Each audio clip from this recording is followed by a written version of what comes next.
In 2011, Planet Eclipse released the Etha. For its time, it was a pretty big deal. Guns at this price range simply didn't come so well equipped out of the box. Two-piece barrels, on-off feces, full tools, and parts kits were a bit of a luxury. The gun set a standard and sort of hung its jacket on that, but now that some time has passed, you can definitely see its age. It could be said that the Etha was in a state of decay.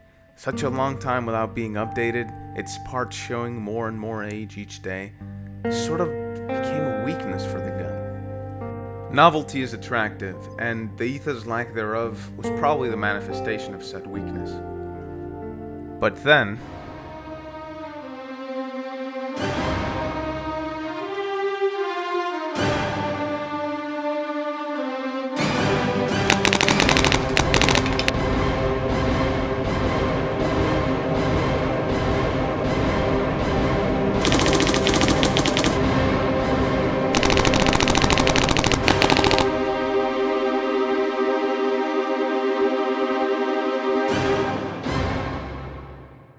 well, they finally updated this thing, and this isn't an Etha. I do not care what Eclipse calls this. It is not an Etha. So, Emperor, will you please rename this?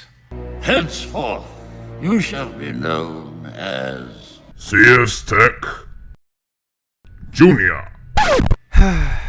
The Emperor means well. What he's trying to say is that when it comes to R&D, innovation, and quality of the end product, Planet Eclipse has been on the fast lane for the past few years now, and they don't appear to be slowing down anytime soon. In the last months of 2015, the CS1 at $1,600 marked a milestone for Eclipse in the way they make their guns. Regulating air as soon as it is fed into the gun, connector-free separation of the frame and body, immediate and toolless access to batteries, and a few other features, and finally, a completely hoseless marker. What I'm getting at is that the Etha 2 borrows a lot from the CS1, and it also takes some of the Gtek's internals with it for the ride, including the Gamma Core, my absolute favorite spool valve drivetrain. Extremely reliable, very efficient, soft shooting, quiet, I love it. It also has a very similar board and solenoid to the Gtek's, running on a 9-volt battery. The structural concepts it takes from the CS1 are also done in a bit of a cleaner fashion, for lack of better terminology. You have a wire-free connection between the frame and body, but the cool thing about the Etha 2 is that it leaves all of the electronics in the frame. Nothing electronic is found in the body. The new eye system, well, we'll look at that later. Pun intended. There's also the pops directly connected to the regulator. There's a couple of things that I like more about the Etha 2 over the CS1 here. First, the regulator is adjustable with the pops in the on and off position. No need to have it activated to adjust. Also, the regulator is housed in its own little body, which makes servicing a bit easier since you don't have to dig into the frame for the piston. And then there's obviously the gun being hoseless. In principle, this is plumbed the same way as the CS1, feeding the regulated air directly to the solenoid. The only difference here is where the solenoid actually is. The Etha 2 feeds the air through what's called the inlet pipe into the solenoid into the drivetrain, allowing you to fire.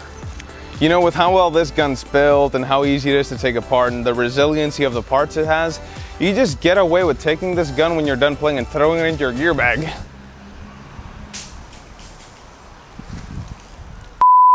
But there's no real need for you to throw your gun like that into your gear bag, because the guys from Eclipse give you a really nice in-between hard and soft case for you to put your stuff in.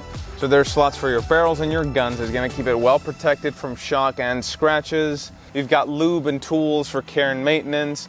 You've got replacement parts for repair, a slot for your barrel sock, and your manual for troubleshooting.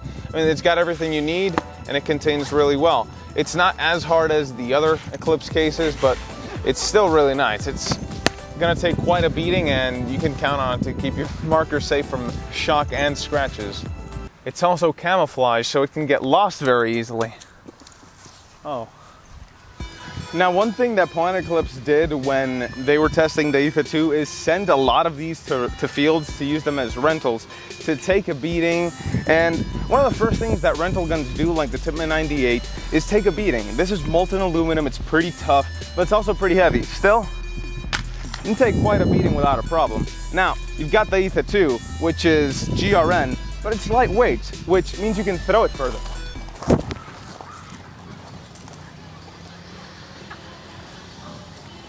That's pretty far.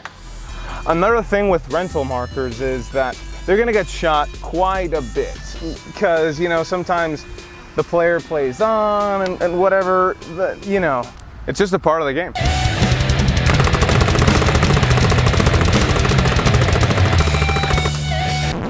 Well, hello there, dear children. It is I, once again, the mysterious voice, this time with an Ether 2 sugar cookie recipe. First step is to cover your Ether 2 in paint. Done? Good. Next, take a light bit of Dutch sugar and sprinkle it on your Ether 2 till it's all covered completely. Do it to both sides and do not be shy because excess is success. Thank you very much for watching the recipe for the Ether 2 sugar cookie. This has been I, the mysterious voice, Exhumed. You're not supposed to read Exhumed. Ah, not to worry. It's all tickety-boo with these chaps. It's not a problem. It's still rolling. Oh, really? How do I turn this off? The red button. The red button. Let's see, this one. Tactical nuke incoming! Whoopsie, is there a way to undo this?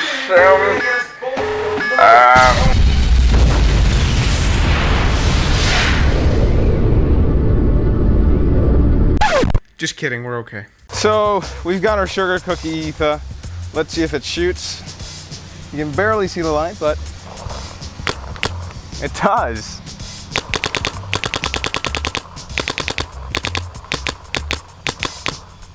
But let's say we're at the field and all of a sudden, you know, because rental players want to play because they're there, it starts raining. And we've soaked our gun. Not everything has come off, but it's pretty wet. Not a problem with the Etha 2.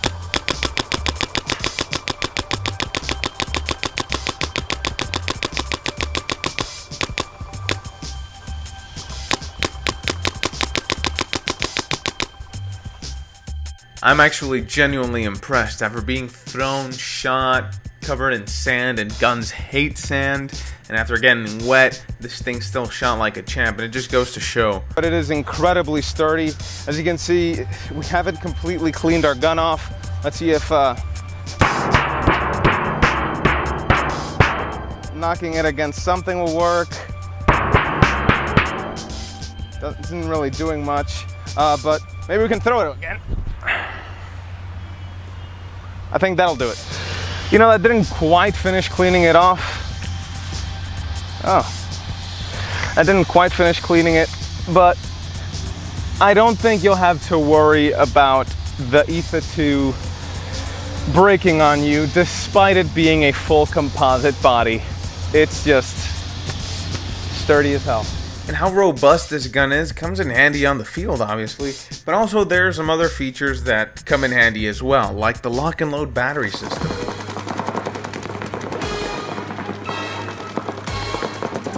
Oh no, I'm out of battery. Toss me a block. Don't worry, pal. I got you covered. Catch. Thanks. Use the Ether 2's lock and load battery swap system to win the game.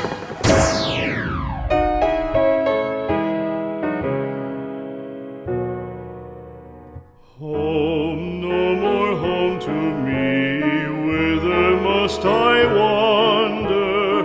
Hunger, my driver, I go where I must. Cold blows the winter wind over. You got served!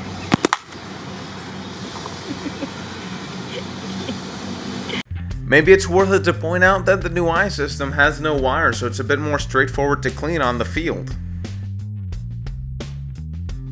My eyes! My eyes! I got you, SpongeBob! Thanks, buddy. Thanks a lot. But what really matters is how a gun does what it was designed to do: stack bodies on the field.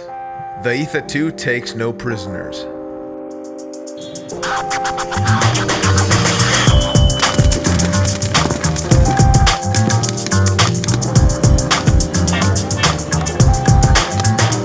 I had a really easy time getting on target with the gun, whether it was getting posted or putting up lanes or running and shooting.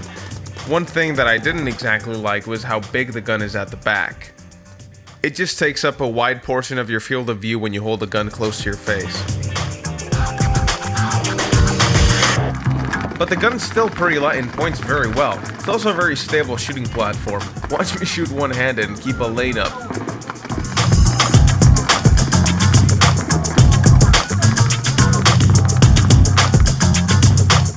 There's nothing special about this trigger. Don't get me wrong, it does the job and it's good enough, but there's just nothing special to it.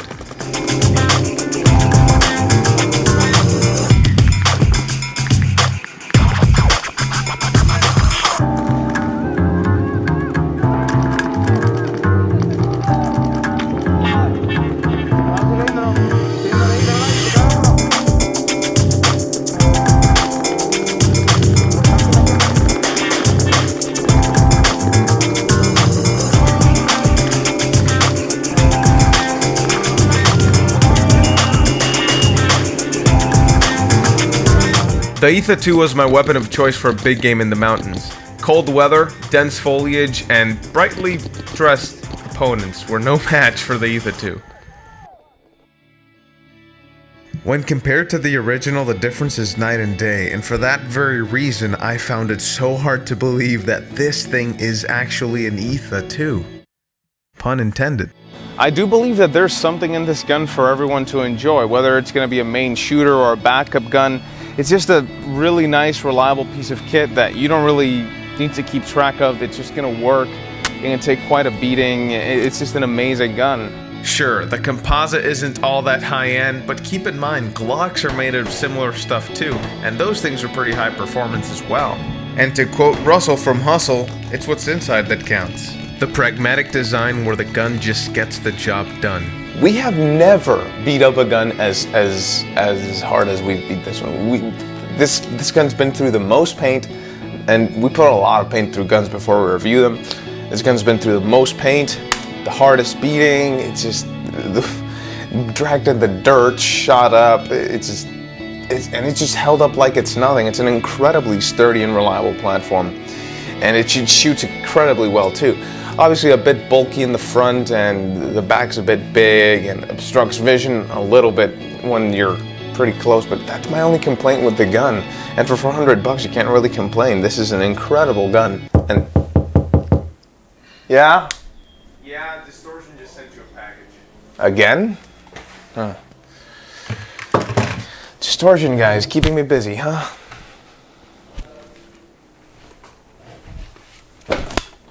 Looks like we've got a CSR.